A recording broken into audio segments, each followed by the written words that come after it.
now I have another consultation. Somebody who just lost her status here in Canada. Hi! Okay, so tell me your story. Nawalan po ako ng status po nung ngayon po, nag-apply po ako ng, pina-apply po ako ng agent ko ng...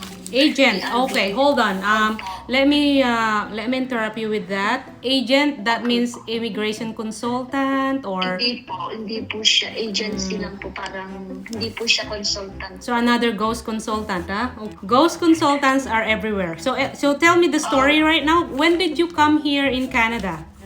2019 po. Anong month? April 30. Okay. 2019. Kailan ka nawalan ng status? Nung natapos po yung work permit ko po, end po siya ng June. June. Anong year? Opo. Ngayon po, ito pong 2023. Okay. So in between the 2019 to June 2023, anong ginawa mo? Diyan dito ako sa employer ko po. Nasa employer po ako. Okay. Nawalan siya ng status kasi nung itong taon na to, ay nung mag-a-apply na sana ako ng parang magre-renew sa kanila. Okay. Nagkagulo po yung family nila, yung marriage po ng amo ko. Okay.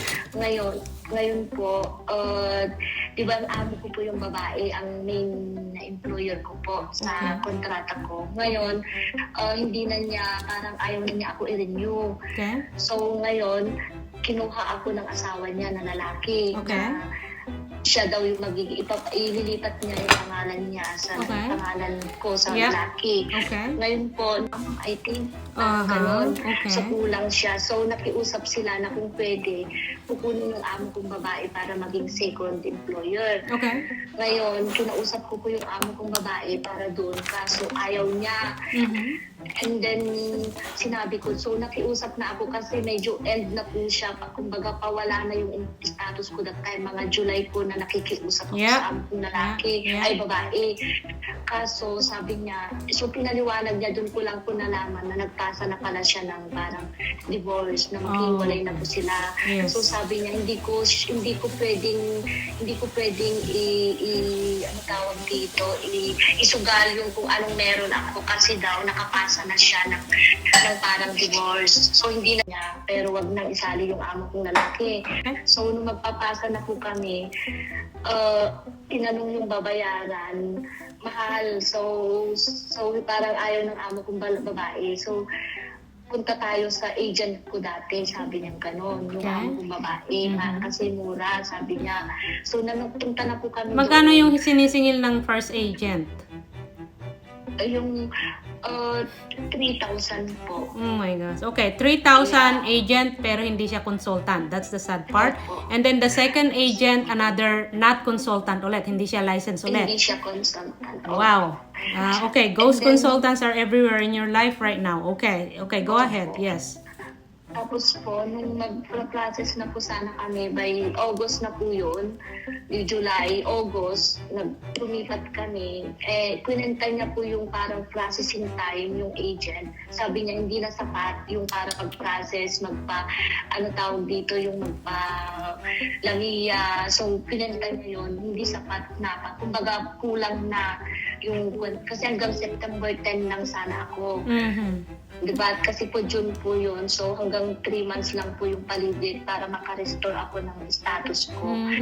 So that's the sad part. They don't know what they're doing, right? Because they are not licensed. So limited, their knowledge about immigration law is very limited. Supposedly, it should be okay. Mapa sa lalaki ka man sana napunta or mapa sa babae, there's a way. Kung kulang man yung income, they can show some bank statement and everything in terms of LMIA. Right now, you lost your status since June 2023, correct? Opo. Okay, so ngayon, in terms of yung status mo, mayroon ka bang existing application? Wala po. Okay. Nung nung time na yun, sabi niya hindi na sapat, sabi niya. So ang gawin natin, i-apply ka namin ng TRV. So yung temporary resident, my goodness. nag-apply po kami. And ngayon po natanggap ko po nung September 19 po, isang buwan lang po yung binigay sa akin Oh my na goodness. pag-stay Okay. ko po. Okay, Opo, so hold on. siya. Yung TRP mo, yung tourist visa mo, hanggang kailan? Isang buwan? Hanggang kailan yun? Isang buwan September? hanggang October 20 lang po yung binigay. Ay, 19. October. October TRV 19 po is yung October 19, 2023. Opo. Okay, so nag-start ka sa employer mo ng April 2019. Legitimate start ba to? Legitimate work permit ba to? Or may work permit ka ba?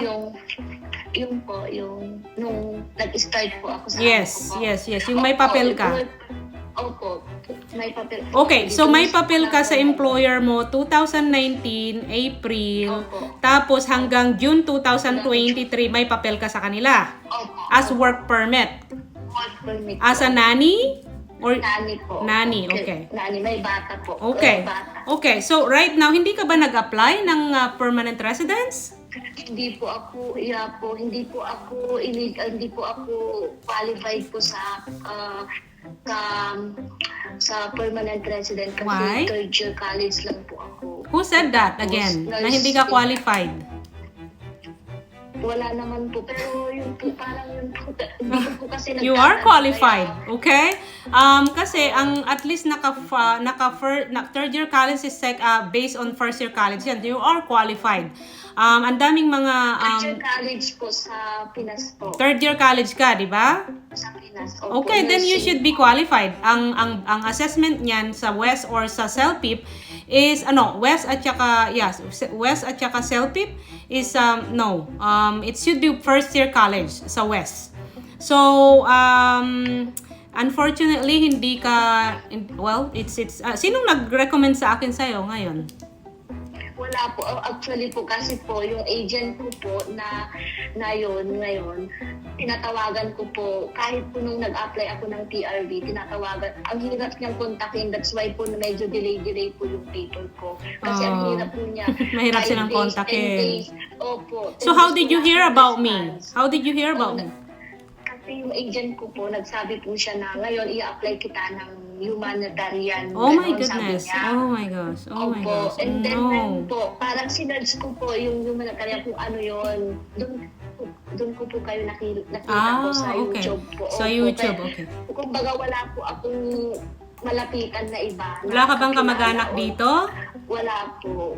Okay. Nasa church lang po ako and then dito sa amo ko ganun lang po. Okay, Hindi I'm so po ako- sorry. Paano naman, kumusta naman yung treatment ng amo mo sa'yo? Okay naman. Yeah, okay naman Okay, po. very Opo. good to know. Opo. Yeah. Okay, so I heard... Siyempre, nag-test din po ako kasi nga gusto ko pong maka-apply ng PR. Of course. Hinihintay ko po yung open po. Okay, okay. Well, I think you have a option. It's a good thing you called me. You have few options here. I know that you're running out of time for the TRB. And also, the agent that you had, I need to know that name because I'm an immigration consultant. I can catch all those ghost consultants right now. And I really don't like what they're doing because they are jeopardizing the future of people like foreign nationals, and that is very sad. Anyway, the remedy is since matatapos na yung status mo sa TRV, you need to extend the TRV. And then with your employer, wala ka na bang employer to support you for nawalan ka ng employer din. Okay. Hindi po, meron po ako employer po. Pinapapunta po ako. Nandito po ako sa amo ko po. Ito ba yung dati o bago? Dati po, opo. Okay, good to know. So yung amo mo, yung babae ba o yung lalaki? Yung babae po yung... Is she willing to sign a LMIA at saka contract and everything? Opo, actually po naghihintay po sila kasi nga sabi ko naka-apply ako ng TRV para lang sana ma-restore yung Yes. status ko po dito. Well, So, hindi na-restore yung status mo as a work permit holder. Na-maintain lang yung status mo to stay here in Canada. But since you are under temporary resident permit status, hindi ka pwedeng mag-work, hindi ka pwedeng mag-accept ng salary, okay? So that's the main thing. Best thing is to talk to your employer right now. I think we can definitely try to June. Anong day yung June?